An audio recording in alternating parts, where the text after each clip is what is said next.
Tayyor turing. Agar farzandingizni doim urishayotgan bo'lsangiz, uni injiq bo'lishiga, itoatsiz farzand bo'lib qolishiga tayyor turing. Agar farzandingizni har bir harakatdan kamchilik topib, arzimas narsalar uchun tanqid qilayotgan bo'lsangiz, uni yolg'onchi bo'lishiga tayyor turing. Agar farzandingizni bir ishni o'zi qilishiga yo'l qo'ymasdan har bir ishiga aralashayotgan bo'lsangiz, mas'uliyatsiz, befarq farzand bo'lishiga tayyor turing.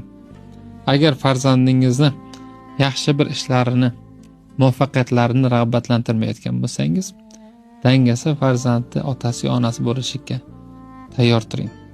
Agar farzandingizni har bir ishida qo'llab-quvvatlayotgan, unga ishonch berayotgan, mehr berayotgan, vaqt ajratayotgan, uni maqtayotgan bo'lsangiz, buyuk farzandni qarshilashga tayyor turing. Bolani qanday qilib sindirish oson bo'ladi?